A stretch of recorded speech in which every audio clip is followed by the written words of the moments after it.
up with barnstormers. Some wasps not only dreamed about planes, as girls, they flew in them. That was kind of unusual in those days, remarks Florine Miller Watson.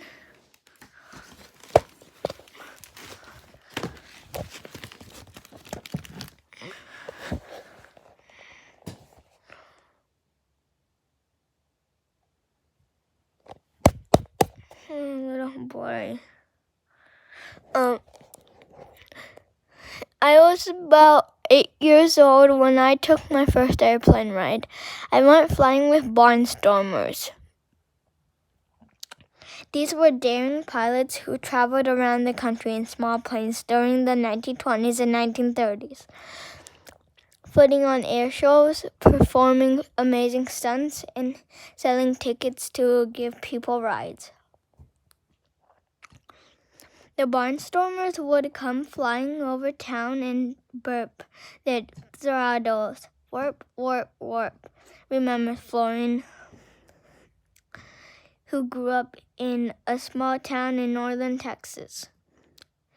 When we heard that noise, everybody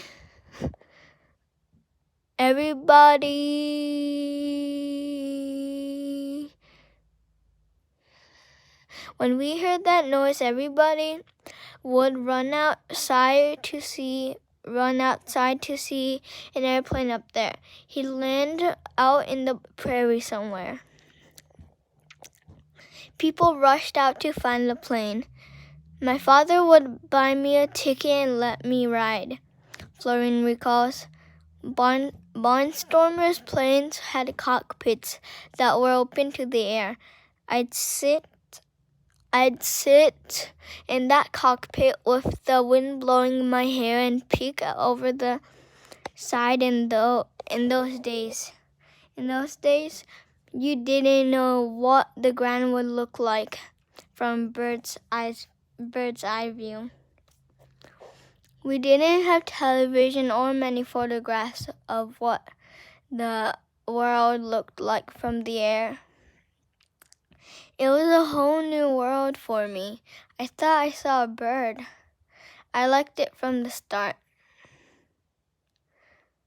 Dora also took a ride in a small plane as a girl.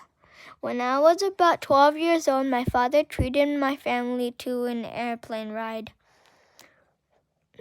The flight was short and the plane was just big enough for 5 passengers. When the plane climbed over the airport, I felt as if I were floating. I felt like Alice in Wonderland. Here was a big, wonderful, exciting new world. I knew then that I wanted to be a part of that world. Not all wasps caught flying fever as little girls. Nanya Horton Anderson was in college when the flying bug hit her. A friend gave her a ride in his small plane. I like to take photos from the air, Nanya reports. I was crazy about it.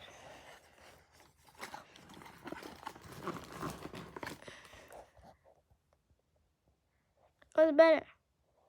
No. Flying lessons. Becoming a pilot was hard. Not just because people thought it wasn't ladylike. Flying lessons were expensive. During the 1930s, the United States went through a tough time called the Great Depression. It was hard enough for people to afford the basics. Paying for extras like flying lessons was out of the question for most families.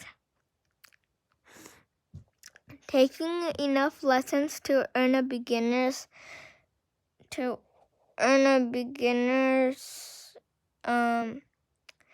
pilot's license could cost more than $500, equal to about 4 months' pay for a typical factory worker back then.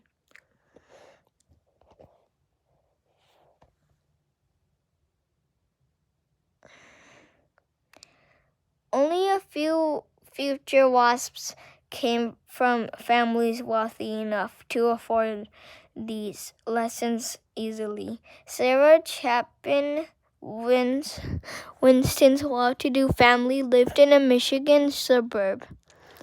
She earned her pilot's license on her 16th birthday. Even so, she did odd jobs at her local airport, such as cutting the grass to earn extra money so she could rent an airplane to practice with after she had her license.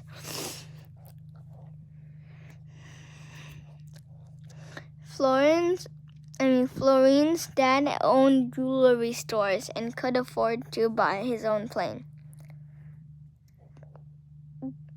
My father was afraid America was going to get into the war, she explains.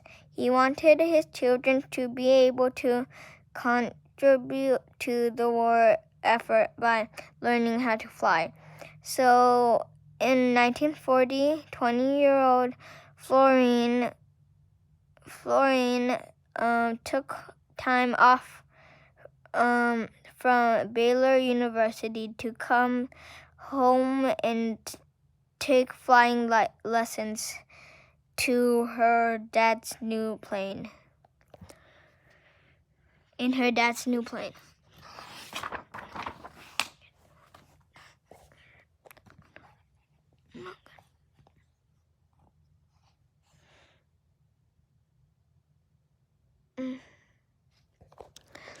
But for most people, paying for flying lessons wasn't easy. In 1939, the government decided to help. War seemed likely to break out in Europe. If the United States became involved, it would need more pilots. So the Army set up low-cost classes, civilian pilot training classes, which were offered mainly at colleges for only $40. Students could learn to fly in these classes. At first, about one woman was admitted for every 10 men.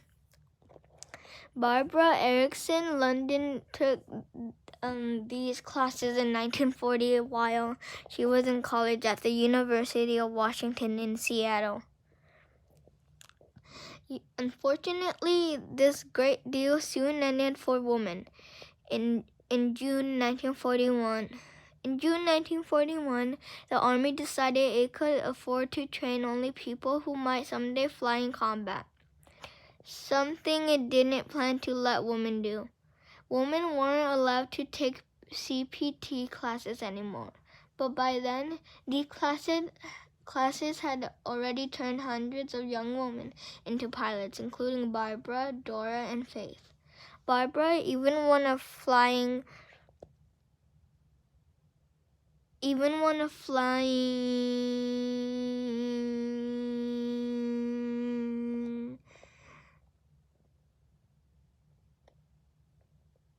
competition in Seattle, beating all other CPT students.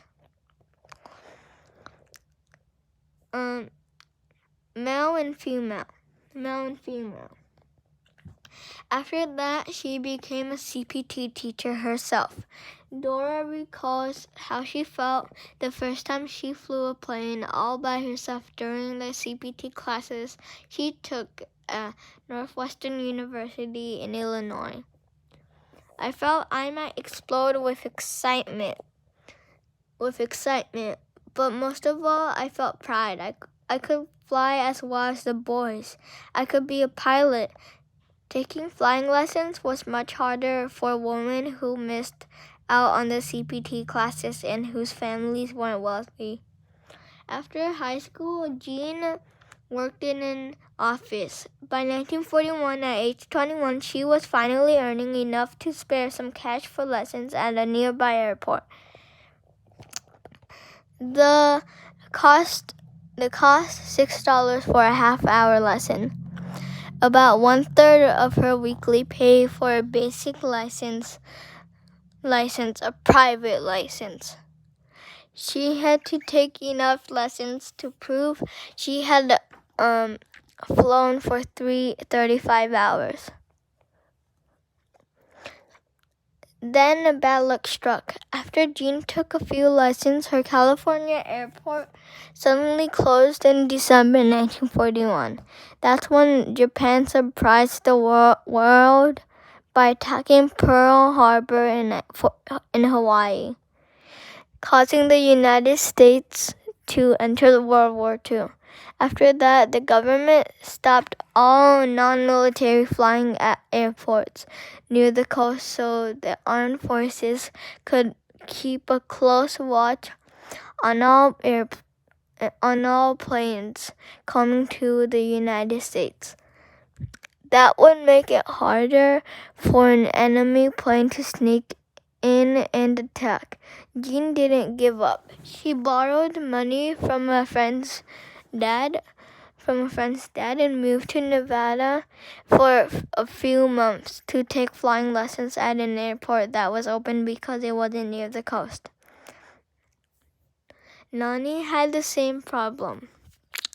While working as a school teacher in Washington, D.C., she drove on weekends to a New Jersey airport for flying lessons. When that airport closed in 1941 because it was too near the East Coast, she drove farther inland to take lessons in Pennsylvania.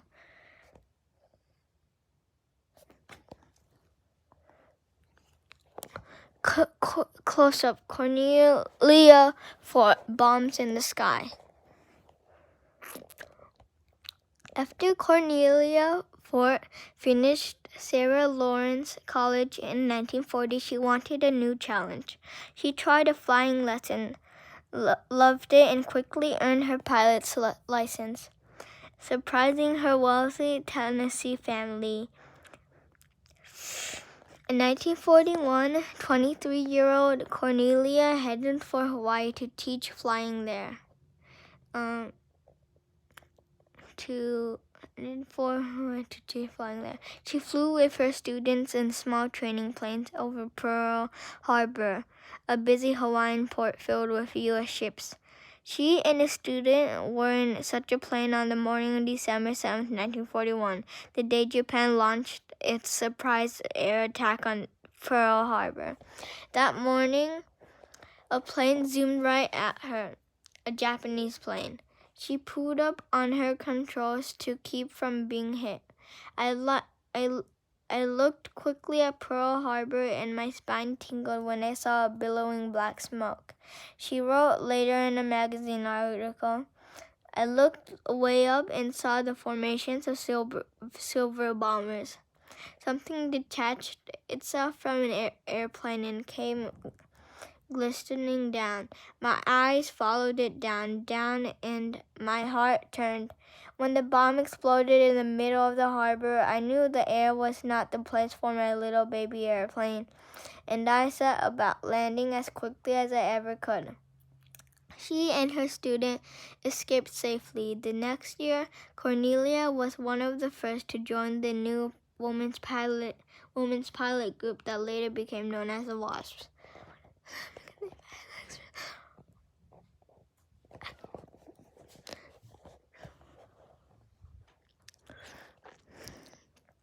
Jitters. My gosh, aren't you scared out of your wits? Aren't you afraid to be up there by yourself? That's what Florence's friends asked her.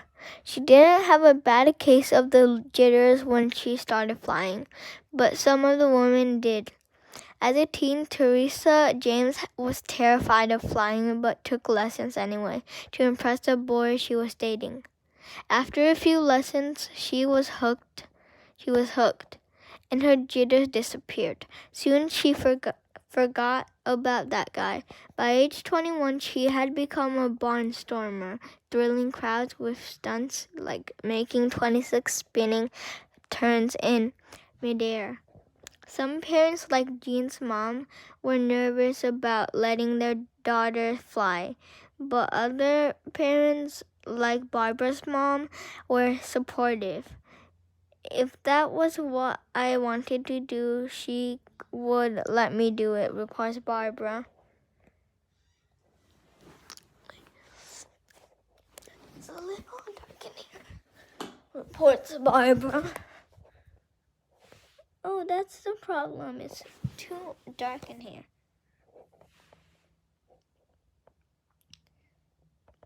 You only fear what you don't understand, explains B.J. Williams, who learned to fly in CPT classes. When you learn to fly, you're taught the theory of flight and why the plane doesn't fall like a brick. Fear never entered the picture for me. The moment I was in the plane and the instructor turned the controls over to me on the first ride, I knew this was what I wanted to do. These young women loved the independence, the excitement, and the beauty of soaring through the air. Anybody that hasn't seen the world from up there hasn't really seen it, reports Barbara. It's a beautiful sight flying up there behind the clouds. It kind of puts you in your place as to how big you think you really are.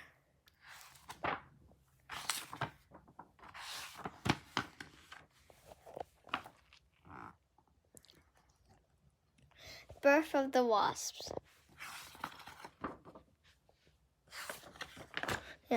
Birth of the Wasps. Those independent-minded young women who loved whizzing through the sky wanted to use their skills to help their country. They had their chance thanks to two talented women pilots who would become the leaders of the Wasps, Jackie Cochran, and Nancy Love. It took a long time, a lot of hard work, and a bit of luck for these two women to persuade the Army to give female flyers a try. Having lunch with the president helped too. Jackie's letter. Jackie Cochran was one of the most famous women pilots of the 1940s. It wasn't just her fame that made people pay attention to her. Jackie had the kind of personality that you didn't say to her. She figured out a way to get what she wanted. Remember B.J. Williams. Jackie's toughness helped her survive a rough childhood as an orphan, living in small southern towns. Her foster family was so poor that she said she had to quit elementary school to go to work in a cotton mill. But Jackie was determined to make something of herself. By her mid-20s, she had moved to New York City. She worked at a fancy beauty salon there, dreaming of starting a cosmetics company. At a party, she met a billionaire businessman whom she later married. He recommended that she become a pilot so she could fly around the country selling cosmetics. So Jackie took flying lessons and earned her license in just 3 weeks. She eventually started her own cosmetics company, but flying won her heart. She started winning air races and earned an award for being the best female flyer of the year in 1937. Just 5 years after learning to fly, Jackie wrote in her book, The Stars at Noon, I might have been born in a hovel, but determined to travel with the wind in the stars. Soon more than air races were on her mind. Hitler's German army invaded Poland in September 1939, causing Britain and France to declare war to try to stop Hitler's Nazis from taking over Europe. World War II had started. The United States wasn't in the war yet, but Americans were worried that their soldiers soon might have to fight too. Shortly after Germany took over Poland, Jackie wrote to Eleanor Roosevelt, the president's wife. Miss Roosevelt was a supporter of women's rights. She had even taken a few flying lessons herself. Jackie suggested that women pilots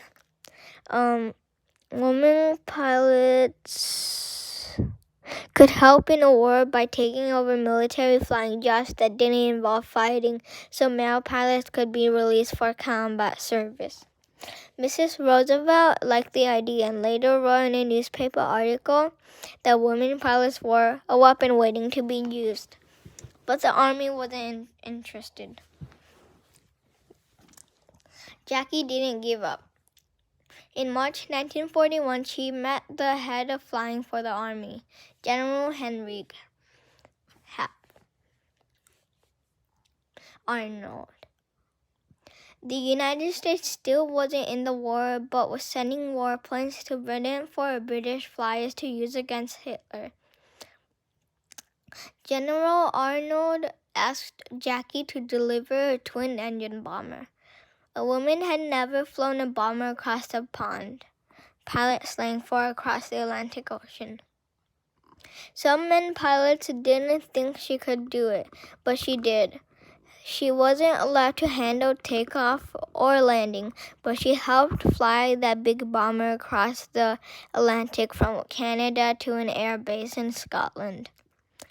When she returned home, President and Mrs. Roosevelt invited Jackie to lunch. A few days later, the president arranged for Jackie to find out how many other American women could fly well enough to handle military planes. Jacqueline Cochran, Hall of Famer. Close up. Jackie Cochran set more speed, distance, and altitude records than any other pilot of her time, male or female, even more than her friend Amelia Earhart. Jackie and Amelia met in 1935 when they entered a famous air race, the Bendix Trophy race.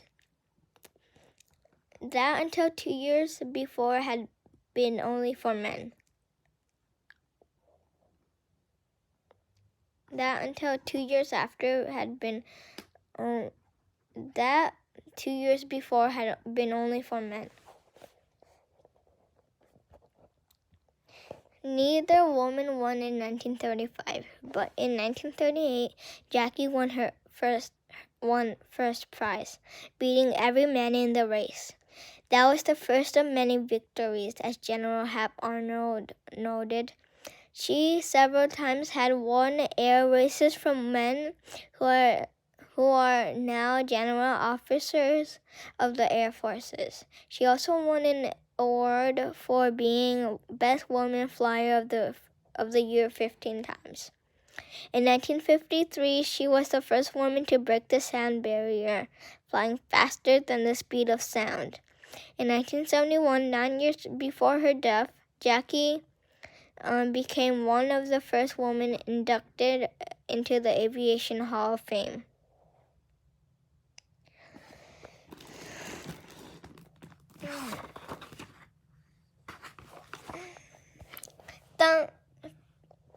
That's